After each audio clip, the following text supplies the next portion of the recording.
પરમપિતા પરમાત્માનું નિજ નામ ઓમ 3 વખત ઊંડો શ્વાસ લઈ ઓમકાર ધ્વનિ કરીએ.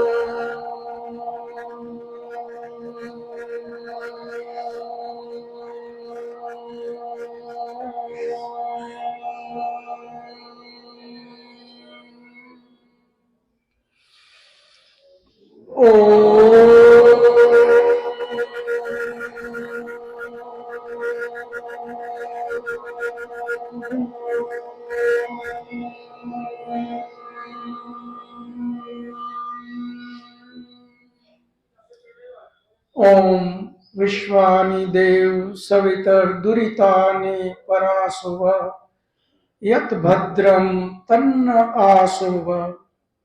હે પરમ કૃપાળુ પરમાત્મા, હે દયાળુ, તું એવી કૃપા કર મારી અંદર રહેલા દુર્ગુણ દુર્વ્યસન એ બધા જ મારાથી કોષો દૂર થઈ જાય અને જેનાથી મારું કલ્યાણ થાય, જેનાથી મારી આત્મિક ઉન્નતિ થાય એવા સદ્ગુણોથી તું મને ભરી દે.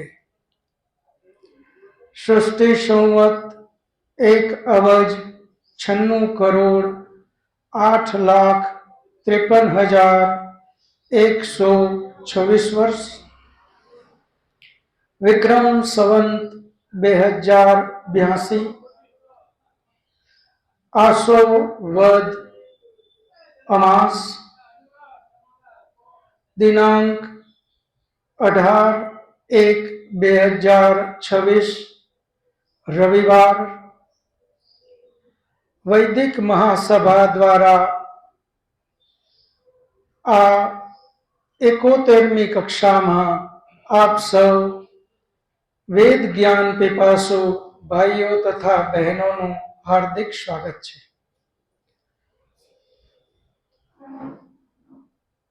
આપણે 70 કક્ષા ટોટલ પૂર્ણ કરી. આજે આ 71મી કક્ષા છે. આ 71મી કક્ષામાં આપણે બધા 70 કક્ષા સુધી જે કર્યું એનું તો રિવિઝન નહીં કરી શકીએ, પરંતુ મુખ્ય મુદ્દાઓ છે એનું રિવિઝન આપણે કરીએ. મુકેશ અને દિવ્યેશભાઈ બંને રેડી રહ્યા? આગળ આવી જાજો બંને.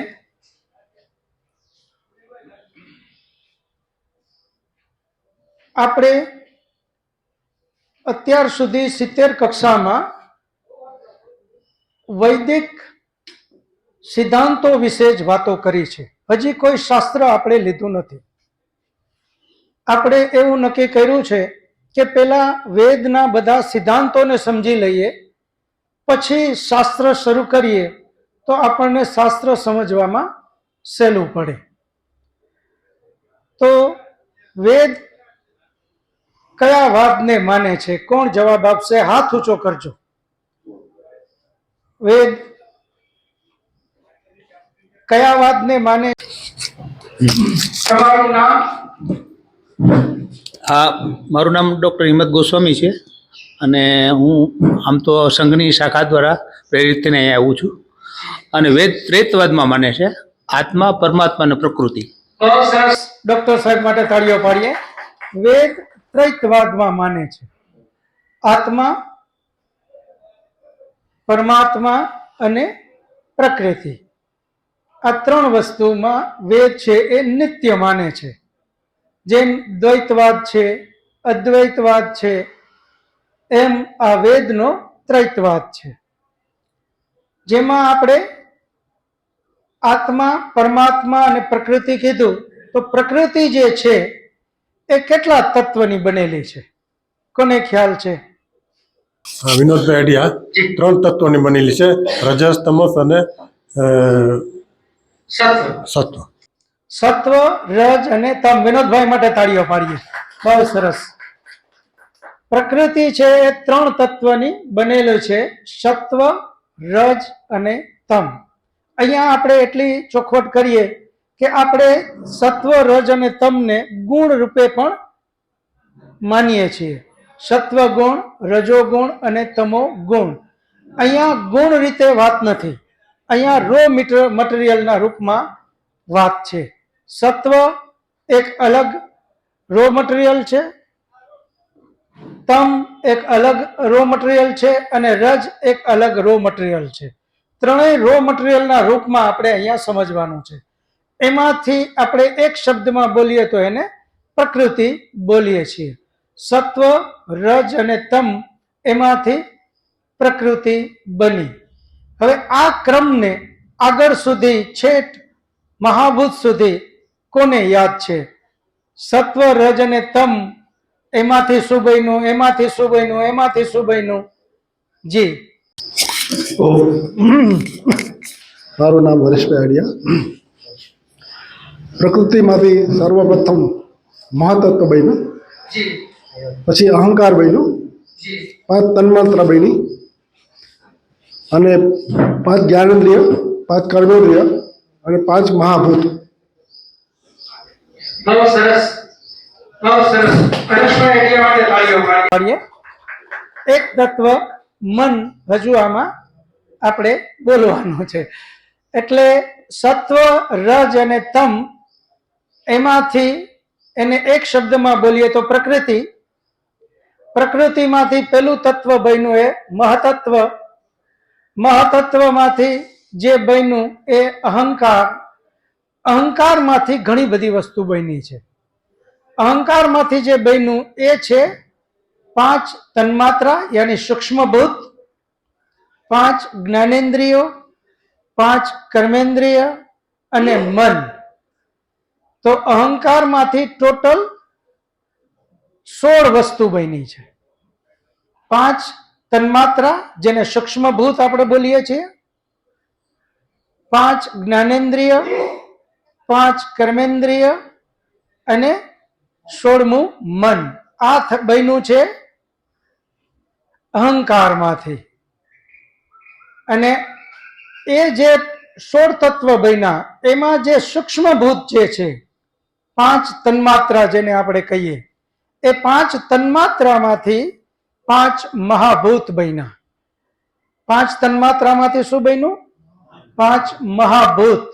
અને એ 5 મહાભૂતમાંથી આપણે જે આ નરી આંખે જોઈએ છે એ આખી સૃષ્ટિ, જેને સૃષ્ટિ આપણે અહીંયા શબ્દ વાપરીએ કે જે નરી આંખે દેખાય છે, એ બધું 5 મહાભૂતમાંથી બન્યું.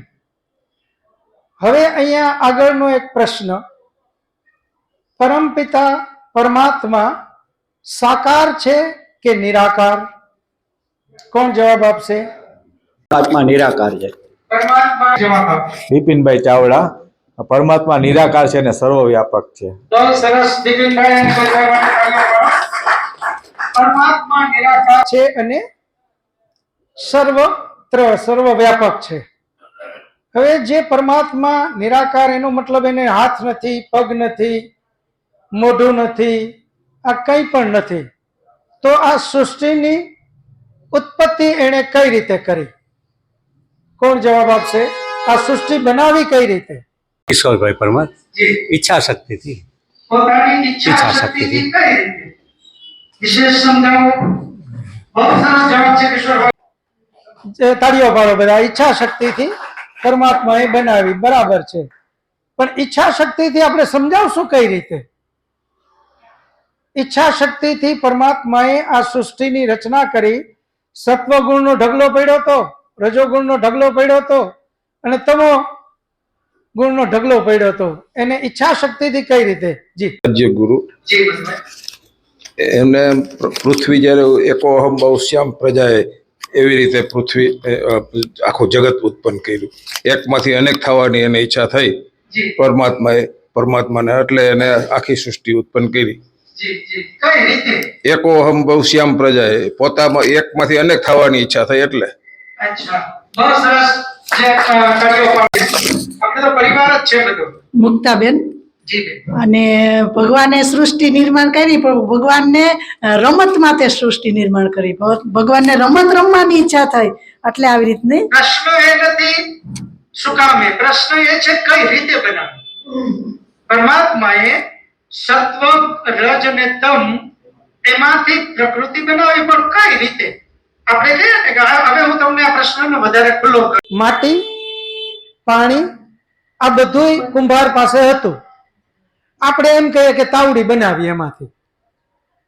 એની ઈચ્છા થઈ એટલે તાવડી બનાવી, એ સાચી વાત છે, કારણ કે પેલા ઈચ્છા થઈ. પણ કઈ રીતે? તો આપણે કહેશું ચાકડો, એના ઉપર પિંડો મૂક્યો, એના ઉપર આપણે એકલા શેપ આપ્યો, દોરેથી કટ કરીને તાવડીને અલગ કરી નાખી, આમ તાવડી બનાવી ને એ રીતે બનાવી એમ. હવે એ જ રીતે આપણે પરમાત્મા માટે જવાબ જોઈએ છે કે પરમાત્માએ, કુંભારને તો હાથ હતા એટલે એને પાણી ને માટી ને બધું જુદું જુદું પડ્યું હતું, ધૂળ ને, તો એને ભેગા કર્યા હાથેથી. હાથેથી ભેગા કરી અને એમાં બરાબર પીસું, જેમ બેનો લોટ બાંધે એમ. અને પછી એને ચાકડો, તો ચાકડાને હાથ હતા એટલે હલાવ્યું, અને એ લાકડીથી હલાવીને ફૂલ સ્પીડ કરી. હાથ પગ હતા એટલે. પરમાત્માને તો હાથ પગ તો છે નહીં, તો એને કઈ રીતે કર્યું, એને શું કર્યું, સમજાવવું હોય તો. નમસ્તે જી. પરમાત્મા એક તો સર્વવ્યાપક, સર્વશક્તિમાન અને ન્યાયકારી, સર્વજ્ય હોવાથી પોતે આ ઈક્ષણ શક્તિ દ્વારા, જેસે આપ ચુંબક હોય પોતાની તરફ ખેંચે લોખંડને, એ રીતે પરમાત્મા ખાલી ઈચ્છા કરે. એની પાસે જ્ઞાન તો છે જ, શક્તિ પણ છે, અને આ બધું હોવાથી જે ઈચ્છે એ કરી શકતા હતા. બરાબર, બહુ સરસ, બહુ સરસ. કિશોરભાઈ ઠકરાર. જી, સંકલ્પ માત્રથી પરમાત્માએ સૃષ્ટિનું નિર્માણ કર્યું. બહુ સરસ. કિશોરભાઈ માટે તાળીઓ પાડો.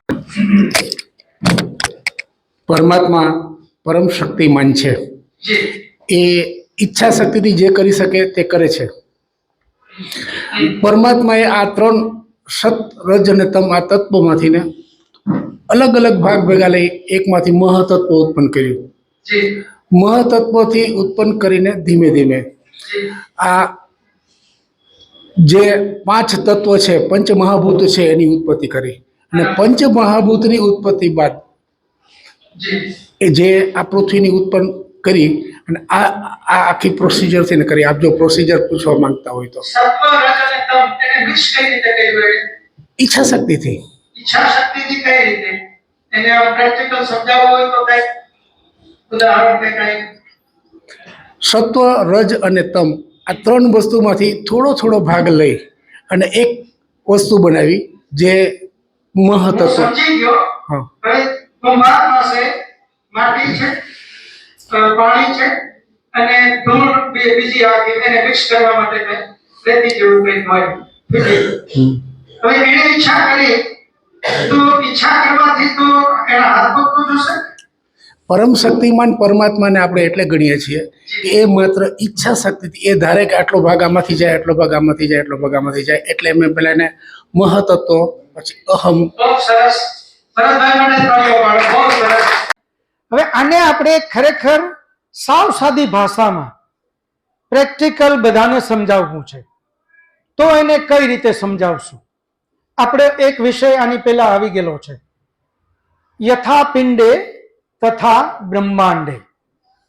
જેવું આ પિંડમાં સમજો એવું જ આ બ્રહ્માંડમાં સમજો. જેમ આત્મા આ શરીરમાં સત્તામાન છે, આત્માની સત્તા ક્યાં છે? આ શરીર પૂરતી. હવે જ્યારે આ શરીર પૂરતી આત્માની સત્તા છે, તો આત્માએ આ હાથને ઊંચો કર્યો, તો આ હાથ ઊંચો કોની શક્તિથી થયો? આપણે ચિંતન મનન કરનારા છીએ. આપણે જે કાંઈ જવાબ આપો એનો પેલા ચિંતન કરીને જવાબ આપો. સીધો જવાબ સાચો નહીં પડે.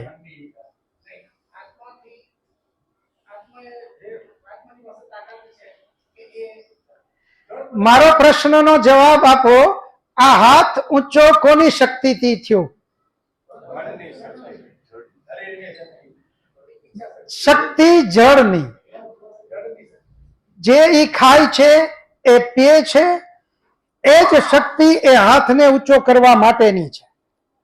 શક્તિ આત્માની નથી.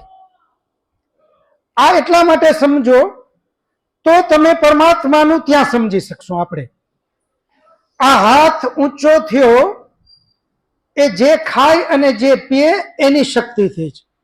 આપણે પહેલા પણ વાત કરી, 6 મહિનાનો કોઈ બીમાર અન્નનો દાણો લીધો નથી, કંઈ પીવાનું નથી.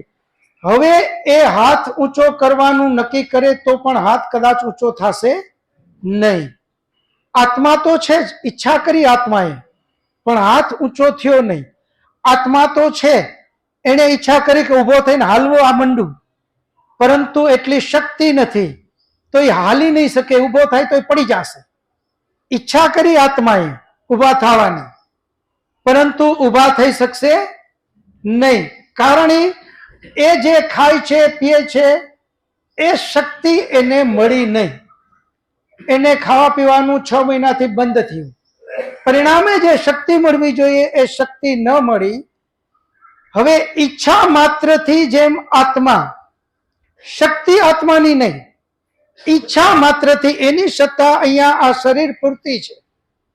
એટલે એ ઈચ્છા કરે કે હાથ ઊંચો થા તો ઊંચો થાય, આ હાથને કે ઊંચો થા તો ઊંચો થાય, પછી એમ કે આગળ વધો તો આગળ વધે. એમાંથી એમ કે આ 2 આંગળી જ મળ્યો તો આ 2 આંગળી જ મળી, બાકીની ન મળી. જેમ અહીંયા આત્મા ઈચ્છા માત્રથી આ બધું જ કરે છે. આ આત્માની સત્તા માત્ર શરીર પૂરતી, જ્યારે પરમાત્માની સત્તા પૂરા બ્રહ્માંડમાં, એ પૂરા બ્રહ્માંડમાં વ્યાપક છે, વ્યાપ્ત થયેલો છે, કણ કણમાં વસેલો છે. સત્વગુણનો ઢગલો, રજોગુણનો ઢગલો અને તમોગુણનો ઢગલો એ પરમાત્માથી બારે નથી. એ પરમાત્માની સત્તાની અંદર જ છે. પૂરા બ્રહ્માંડમાં પરમાત્મા વસેલો છે, તો એનાથી કોઈ વસ્તુ બારે હોઈ શકે નહીં. એટલે પરમાત્માએ જેમ આત્મા આ શરીરમાં ઈચ્છા કરે, અને આત્માને નથી હાથ નથી પગ, આત્મા પણ પરમાત્માની જેમ નિરાકાર છે.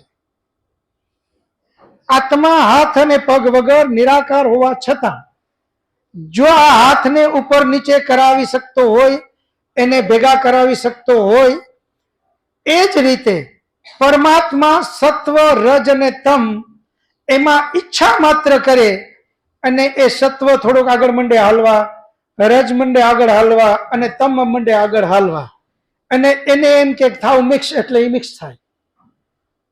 આ રીતે આપણે જ્યારે પણ પ્રશ્નનો સવાલ આવે, પ્રશ્ન આવે કે ભાઈ પરમાત્મા નિરાકાર હોવા છતાં એણે પ્રકૃતિ બનાવી કેમ, તો બધાનો સાચો જવાબ છે ઈચ્છા માત્રથી. પરમાત્મા શક્તિથી નહીં.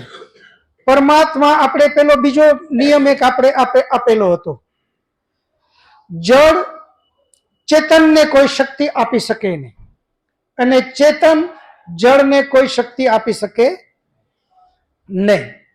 શક્તિ પોતાની સ્વતંત્ર છે, અને એટલા માટે જ 3 તત્વ નિત્ય છે: જીવાત્મા, પરમાત્મા અને પ્રકૃતિ. પ્રકૃતિ જે છે સત્વ, રજ અને તમ, એ પણ નિત્ય એટલા માટે છે કે એ કોઈનામાંથી શક્તિ લેતું નથી અને કોઈને શક્તિ આપતું નથી. જો આપી દે તો એ શક્તિ ઘટી જાય, અને ઘટી જાય એ નિત્ય રહે નહીં. તો પરમાત્મા જે છે એ 3 તત્વ મને સત્વ, રજ અને તમ ઈચ્છા માત્રથી આ સૃષ્ટિની રચના કરે છે. એણે ઈચ્છા કરી, 3 મિક્સ થયા. એ મિક્સ કરી અને એમાંથી જે પેલું તત્વ બનાવ્યું એનું નામ છે મહતત્વ. મહતત્વ જે બન્યું એમાંથી અહંકાર, એમાંથી 5 તન્માત્રા, જ્ઞાનેન્દ્રિય, કર્મેન્દ્રિય અને મન, તન્માત્રામાંથી, મહાભૂતમાંથી આપણે આ જે કાંઈ જોઈએ છે એ. હવે મને કોઈ આ જ જવાબ ફરી પાછું આ રીતે સિસ્ટમેટિક જવાબ કોણ આપે છે? વાત કરી પ્રમાણે કે પરમાત્મા સર્વવ્યાપી છે એમ, અણુ બધે તત્વોમાં રહેલો છે, એટલે એને ઈચ્છા શક્તિ પ્રમાણે જ્યાં જેટલી જરની જરૂરિયાત પડે એ પ્રમાણે એનું, જેમણે તમે ઉદાહરણ આપ્યું કે આપણે હાથ ઊંચો કરવો છે તો એવી રીતે એ આત્મા નક્કી કરે છે, પણ આપણે જે કંઈ ખોરાક લઈએ એના આધાર ઉપર હાલે છે. એવી જ રીતે એને જે કંઈ બધી ઈચ્છા શક્તિ પ્રમાણે એ સર્વવ્યાપી તો છે જ.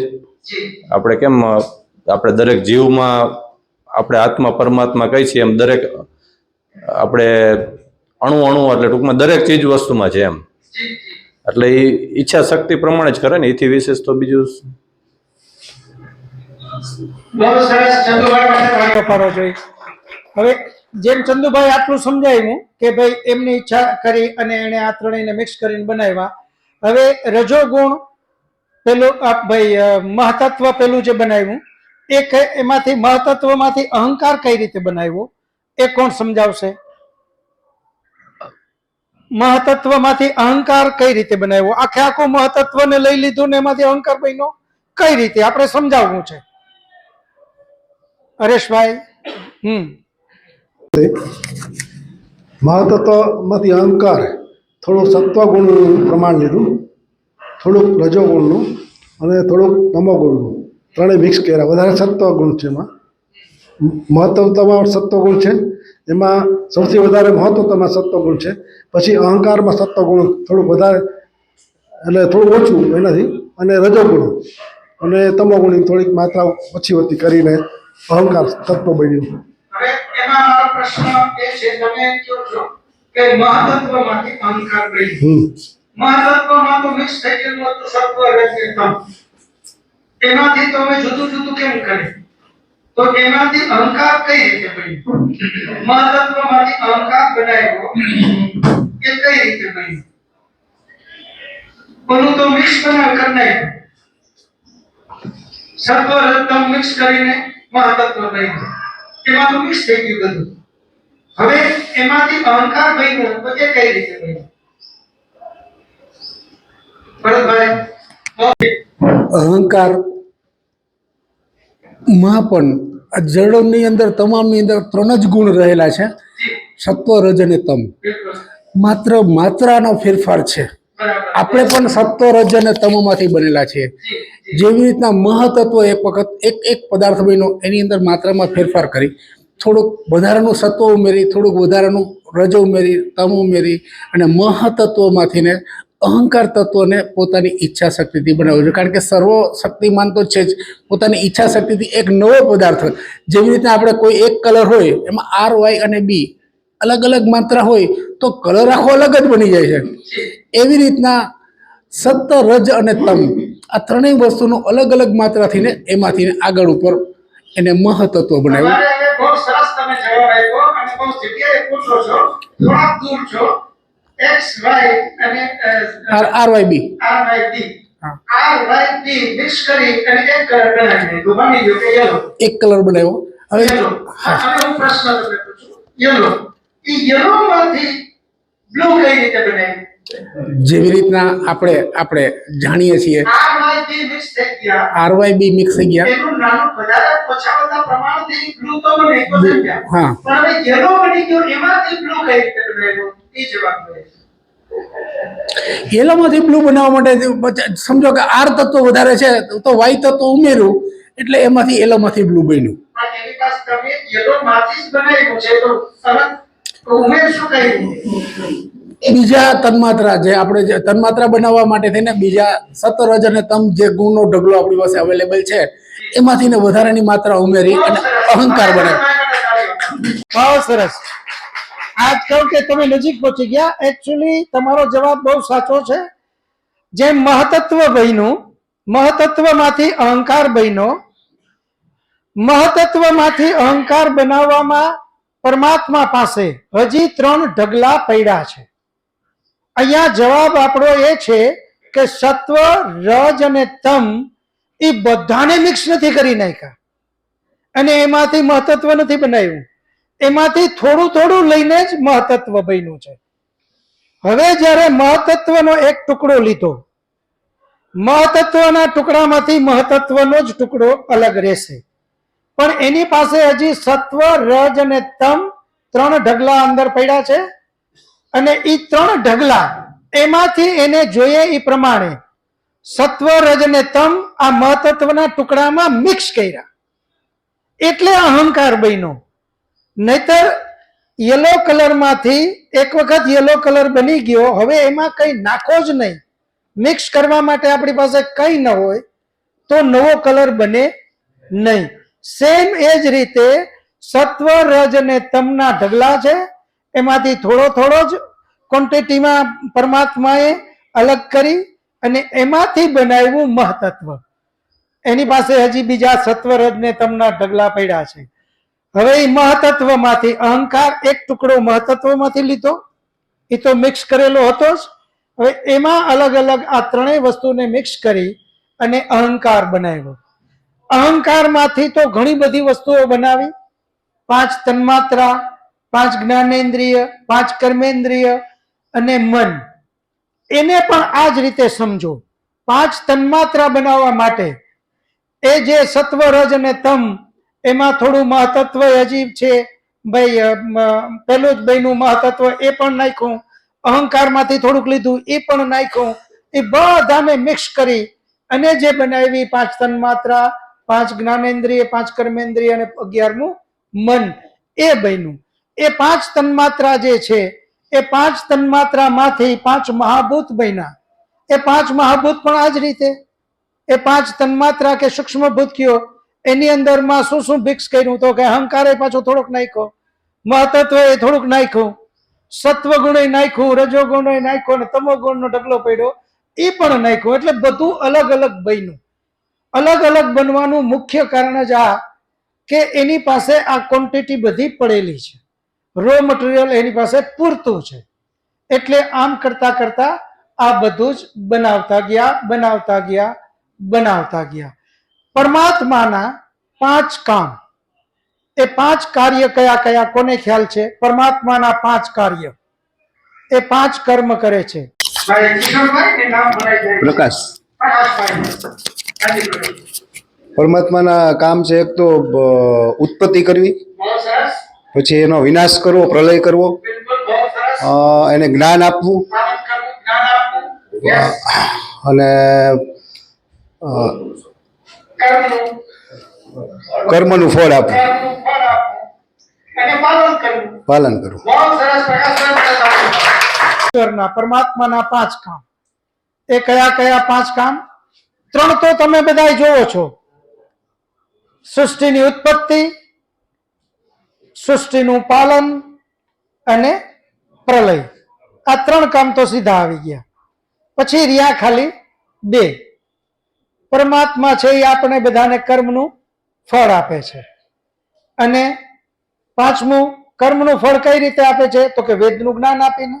તો જ્ઞાન પણ એને જ આપ્યું, વેદનું જ્ઞાન આપવું એ પણ પરમાત્માનું જ કાર્ય છે. તો આ 5 કાર્ય છે. હું ફરીથી બોલું પછી તમારે બધાએ બોલવાનું છે. સૃષ્ટિની ઉત્પત્તિ, સૃષ્ટિનું પાલન, સૃષ્ટિનો પ્રલય, વેદનું જ્ઞાન, કર્મનું ફળ. આ 5 કાર્ય એ પરમાત્માના છે. હવે કોઈ બોલો જોઈએ એક પછી એક. કોને યાદ રહ્યું? પરમાત્માનું પેલું કાર્ય સૃષ્ટિને ઉત્પન્ન કરવી, બીજું પાલન કરવું, પ્રલય કરવો, બરાબર છે, અને વેદનું જ્ઞાન આપવું અને કર્મનું ફળ આપવું. કુસુમબેન વ્યાસ. સૃષ્ટિની ઉત્પત્તિ સ્થિતિ લઈ વેદનું જ્ઞાન અને કર્મનું ફળ, 5 વસ્તુ. અને બીજું કે જે બીજી સૃષ્ટિની ઉત્પત્તિ થઈ એની અંદર પંચમહાભૂતમાંથી 1/4 અને 1/8 ભાગ પ્રમાણે બધી વસ્તુઓ બનાવી છે. હા, ભવનભાઈ ડોડિયા. પૃથ્વીની ઉત્પત્તિ, પાલન, વિનાશ, કર્મનું ફળ આપે અને વેદનું જ્ઞાન. ઓમ, મારું નામ ભાલચંદ્ર જોશી. પરમ કૃપાળુ પરમાત્માના જે 5 કામ છે એમાં પહેલા સૃષ્ટિનું ઉત્પન્ન કરવું, સૃષ્ટિનું પોષણ કરવું અને સૃષ્ટિનો નાશ કરવો અને વેદોનું જ્ઞાન આપવું અને કર્મનું ફળ આપવું. ઓમ, મારું નામ કલ્પેશ દક્ષિણી. પરમાત્માએ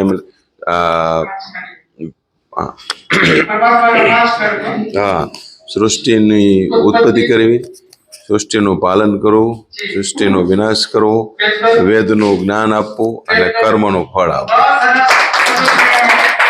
સૃષ્ટિની ઉત્પત્તિ, સૃષ્ટિનું જ્ઞાન, સૃષ્ટિનું પાલન કરવું,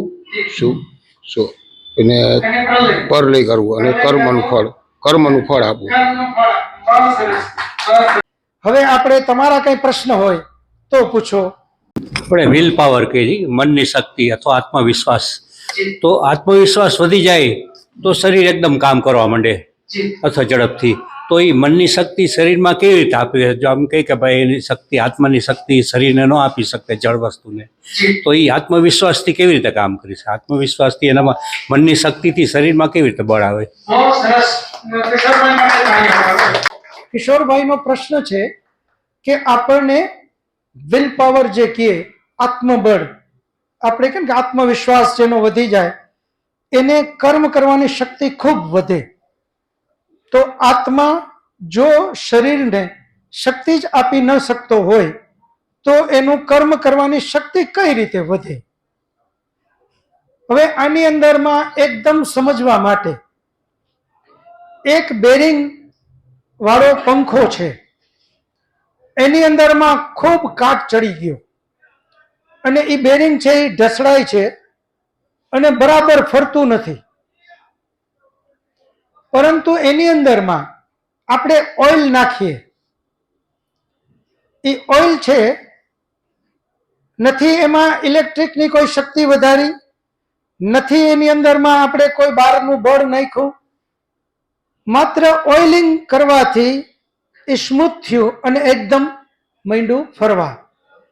એનામાં જેટલી શક્તિ હતી એ શક્તિ હોવા છતાં એમાં કાટ જામી ગયો અને પરિણામે એ ફરી નહોતું શકતું. શક્તિ વધારવાની જરૂર નહોતી, જરૂર હતી એનામાં કાટ જે લાગી ગયો, ચડી ગયો, એ કાટને કાઢવાની, એને ઓઇલ નાખવાની જરૂર હતી. શક્તિ તો એને હતી જ. સેમ તમે આમાં સમજો, આ શરીરની અંદરમાં પરમાત્માએ આ શરીરને ખૂબ સારું બનાવ્યું છે. મન એ પણ જળ વસ્તુ છે. આપણે લોકો આપણા શરીરની અંદરમાં જેટલી પરમાત્માએ વ્યવસ્થા કરી એ પ્રમાણે એનો ઉપયોગ લેતા નથી. મનની અપાર શક્તિઓ કીધી છે, પરંતુ આપણે એ શક્તિનો ઉપયોગ લેતા નથી. એક માનસિક હિંમત હારેલો વ્યક્તિ મનથી હિંમત હારી ગયો છે. મારાથી આ ન થાય, મારાથી ઓલું ન થાય, હું કરું એટલે ભૂલ જ પડે, હું પાછો જ પડું, હું કરું એટલે આમ જ થાય. એકદમ હિંમત હારી ગયો. એને કોઈ સંત વિદ્વાન મળ્યા, જ્ઞાની, અથવા તો કોઈ રાષ્ટ્ર ભાવનાથી ભરેલ યોદ્ધા, અજીત ડોભાલજી જેવા 81 વર્ષે 21 વર્ષનાને પ્રેરણા આપે એટલી સ્ફૂર્તિવાળા એને મળ્યા. એણે એના ઉપર વાત કરી કે હે યુવાન, ઉભો થા, તારામાં અથાગ શક્તિ છે, તો આ કરી શકે છે. આ જે કઈ એને વાતો કરી એ ઓઇલ છે.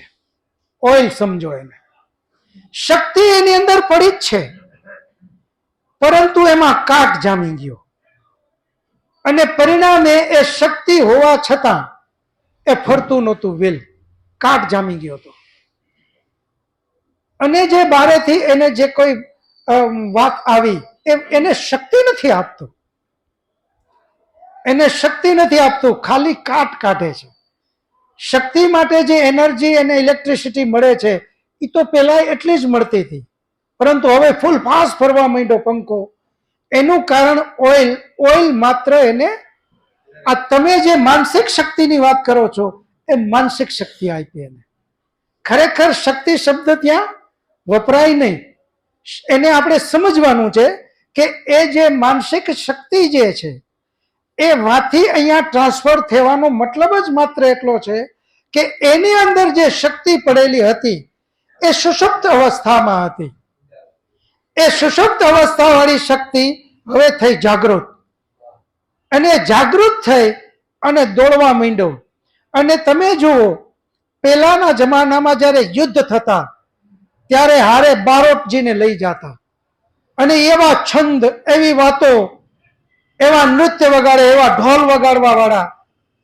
શક્તિ તો એ માણસની જ છે, એને જ લડવાનું છે, પરંતુ એની અંદરમાં જે જોમ પૂરે છે એ જોમ, આ શક્તિ, મ્યુઝિક, એ જે કંઈ બોલે છે ભાટચારણ, એના દ્વારા જે અંદરથી શબ્દો નીકળ્યા એ શબ્દો દ્વારા શક્તિ પોતાની જ છે, માત્ર જાગૃત કરે છે. અને જાગૃત કરીને એને એમ થાય કે મારે હવે આ ધર્મ માટે, ગાય માટે સામેવાળાને ખતમ કરવો, અને એ રાષ્ટ્ર માટે નીકળી પડે તલવાર લઈ. અને એ તલવાર લઈને જ્યારે નીકળે ત્યારે શક્તિ તો પોતાની જ. એ માનસિક જે શક્તિ શબ્દ આપણે વાપરીએ એ માનસિક શક્તિ પણ પોતાની જ, માત્ર જાગૃત થાય છે. જ્યાં જ્યાં તમને આવી વાત આવે ત્યાં ત્યાં તમારે આ જ સમજવાનું છે કે માનસિક શક્તિ બારે. એક વસ્તુ નક્કી છે, સિદ્ધાંતમાં કોઈ દિવસ બાંધછોડ હોય જ ના શકે. ચેતન એક આત્મા સ્વતંત્ર શક્તિ છે, એને ન કોઈ શક્તિ આપી શકે, ન ઈ કોઈને શક્તિ આપી શકે. પરમાત્મા એક અલગ સત્તા છે, એને આપણે સર્વશક્તિમાન કહીએ હોવા છતાં એ કોઈને શક્તિ આપી ન શકે, એ કોઈને શક્તિ લઈ ના શકે. જળ, જળ જળ હોવા છતાં એ પણ કોઈને શક્તિ આપી ન શકે, કોઈનામાંથી શક્તિ લઈ ન શકે. એ પોતે રૂપાંતરિત કરી શકે. એની અંદરમાં જે શક્તિ પડી છે એને રૂપાંતરિત માત્ર થાય, પરંતુ એકબીજાને આપલે કોઈ કાળે શક્તિ શક્ય જ નથી. જે અંદર શક્તિ પડી છે સુષુપ્ત, એને જગાડવી એનું નામ આશીર્વાદ. આશીર્વાદ એટલે તમે આ સમજો, માનસિક બળ. તમે જોજો ઘણી જગ્યાએ, અરે હું બેઠો છું ને, કંઈ પણ થાય તો હું બેઠો છું. તમે જોજો એ વ્યક્તિને એની જરૂર નહીં પડે, એ પોતે કરી નાખશે, પણ એક બળ મળી ગયું એને કે કદાચ હું પાછો પડીશ તો મારી પાછળ એક કોઈ શક્તિ બેઠી છે કે જે મને ઊભો કરી લેશે. એ એને ખૂબ મદદરૂપ થશે. શક્તિ પોતાની, પોતાની શક્તિ દ્વારા જ ઊભું થવું પડશે. હવે કોઈ પ્રશ્ન હોય તો. ઇન્દ્રિય કે છે સાહેબ, એ શું છઠ્ઠી ઇન્દ્રિય આપણે ખબર પડી જાય. મારા મનનું તમે જાણી જાઓ, મારું મન જાણો, તમે મારું મન જાણો એમ. એટલે કઈ રીતે હું જાણી શકું? ઘણા નથી કહેતા કે તમે શું આવ્યા એ જાણી જાય અગાઉ. સંત એવા કહે કે તમે મનમાં સૂચિ પાટીમાં લખી દે આપણે. હવે આની અંદરમાં બહુ સરસ ભાઈનો પ્રશ્ન તાળીઓ પાડો. ભાઈ, કોઈના મનની વાત આપણે જાણી શકીએ? મનની વાત એ જાણી શકાય અનુભવ ઉપરથી. અનુભવ ઉપરથી માત્ર જાણી શકાય. જેમ કે હું અહીંયા બેઠો છું, તમારી સાથે વાત કરું છું. દર વખતે જે વાત કરતો હોઉં, અને કોઈ કારણોસર એક દિવસ રવિવારે મારે ખૂબ મોટી ચિંતાઓ આવી, મારા ઉપર ઘણી બધી ચિંતાઓ આવી, અને હું અહીંયા વાત કરવા બેઠો હોઉં, તમને અંદાજ આવી જશે કે આજે કાંઈક ચિંતા છે, કાંઈક મન બીજે છે, કાંઈક આમને તકલીફ છે. કોઈ પણના ચહેરા ઉપરથી એ જ રીતે એનાથી ઉલટું કોઈ એટલો બધો આનંદની વાત પરિવારમાં આવી, પરિવારમાં થઈ, એ પણ મારા ચહેરા ઉપર એ આનંદ ઉભરતો હશે. શોકે જેમ ઉભરે બારે નીકળી જાય એમ આનંદ બહાર નીકળી જાય. તમને ખ્યાલ જ આવી જાય, મારે કહેવાની જરૂર ના પડે કે હું આજ બહુ આનંદમાં છું. તમે આમ વાત કરતા કરતા મારાથી હસાઈ જાય એવો આનંદ હોય. એ આનંદ પણ આના જ કારણે કે અંદર મને આનંદ છે. આ જ રીતે કોઈ આપણા સગાવાલા મિત્ર કોઈ વાત લઈને આવે, આપણે એના ચહેરામાં વાંચી શકીએ કે આ વાત એના ચહેરા ઉપર કઈ છે. અને એટલે જ કૃષ્ણ ભગવાને સુદામાજી જ્યારે એને ત્યાં ગયા ત્યારે ખૂબ રડ્યા. એણે એમ કીધું કે મારો મિત્ર આટલી બધી તકલીફમાં, એણે અહીં મારી પાસે માગવા આવવું પડે. મારી ફરજ હતી કે મારે એમની સંભાળ લેવી જોઈએ અને હું એમને એને અહીં માગવા આવી અને હું એને મદદ કરું. એટલે ટૂંકમાં ચહેરો કહી દે. આટલું બધું તો આ બધી વસ્તુઓ છે. એના સિવાયની જે વાતો છે એ યોગ દર્શનની અંદરમાં એક જે વિભૂતિપાદ છે, એ વિભૂતિપાદની અંદરમાં આ બધું જ લખેલું છે. પરંતુ એ બધી ખાસોટીના પથ્થર ઉપર લઈ અને એનું અમલ કરવા જેવો છે. અમુક વિદ્વાનો આ બધી સિદ્ધિને પ્રક્ષેપણ માને છે અને અમુક વિદ્વાનો એમ કહે છે કે આ થઈ શકે. આપણે એ કક્ષાએ હજુ પહોંચ્યા નથી, એટલે આને ન સાચું કહી શકાય ન ખોટું કહી શકાય. પરંતુ વ્યવહારિક દ્રષ્ટિએ આપણે લોકોએ આટલું વિચારવું કે જ્યારે પણ યોગ દર્શનની અંદર આ સિદ્ધિની વાત કરી છે તો એ સિદ્ધિની વાત કર્યા પહેલા યોગ દર્શનના ઋષિ પતંજલિ ઋષિએ અષ્ટાંગ યોગની વાત કરી છે. 8 પગથિયા યોગ માટેના કીધા છે. એ 8 પગથિયા એટલા કઠિન છે કે સામાન્ય રીતે એ જીવનના આચરણમાં લઈ શકાય એવા નથી. અને આચરણમાં લેવાય તો જ પતંજલિ ઋષિએ કીધું કે આમાં તમે સફળ થાવ. સમાધિ સુધી અને પછી આ બધી જ સાધનાઓની વાત છે. આ સિદ્ધિઓ એમને મળે નહીં. તો એટલું તો નક્કી વિચારવું કે આ સિદ્ધિની વાત કરનારો આટલો કક્ષાએ પહોંચેલો લાગે છે. અષ્ટાંગ યોગ પોતાના જીવનના આચરણમાં લીધેલું છે. અષ્ટાંગ યોગ એનું પેલું જ યમ, અને યમ એના જ પેલા બધા 5 પગથિયા. તમે વિચાર તો કરો કે સત્ય, જેના જીવનમાં અસત્ય આવે જ નહીં, માત્ર સત્ય. આ એક પગથિયું જ માત્ર કરી લઈએ તો પણ જીવન સાર્થક થઈ જાય. તો વિચારો તો ખરા કે આ વાતો, એમાં બીજા 5, બીજા યમ, પછી નિયમના 5, 10 પગથિયા તો એ પેલા 2ના અને બીજા પાછા 6. આ બધું જ જીવનના આચરણમાં લઈએ એ સમાધિ સુધી અને એ બધી આ સિદ્ધિઓ સુધી પહોંચે. હવે આ સિદ્ધિઓ સામાન્ય હજી તો કઈ ન હોય, 2 મહિના ઊભે પગે રહીએ, પગમાંથી પરું નીકળવા માંડે એટલે આપણે તો એને સિદ્ધિ માની બેસીએ છીએ. અને એ આપણે એમ કે હું બધું જાણું છું. તો ત્યાં પ્રશ્ન કરવો, સાચું છે કે ખોટું છે એ તો પછીની વાત છે. પરંતુ નક્કી આપણે કરવાનું છે. આપણે પરમપિતા પરમાત્માએ વિશિષ્ટ વિવેક બુદ્ધિ આપી છે. એ વિશિષ્ટ વિવેક બુદ્ધિ દ્વારા નક્કી કરીએ કે આ ખરેખર આના જીવનમાં હોઈ શકે કે ના હોઈ શકે. બસ એ જવાબ એમાંથી જ મળી જશે. હવે સમય પૂર્ણ થાય છે. શાંતિપાઠ કરીએ. પ્રસાદ લઈને બધા છૂટા પડશું. શાંતિપાઠ. ઓમ ધ્યો શાંતિરંતરિક્ષમ શાંતિ પૃથ્વી શાંતિરાપઃ શાંતિરૌષધયઃ શાંતિ વનસ્પતયઃ શાંતિર્વિશ્વે દેવા શાંતિર્બ્રહ્મ શાંતિ સર્વં શાંતિ શાંતિરેવ શાંતિ સામા શાંતિરેધિ. ओम शांति शांति शांति।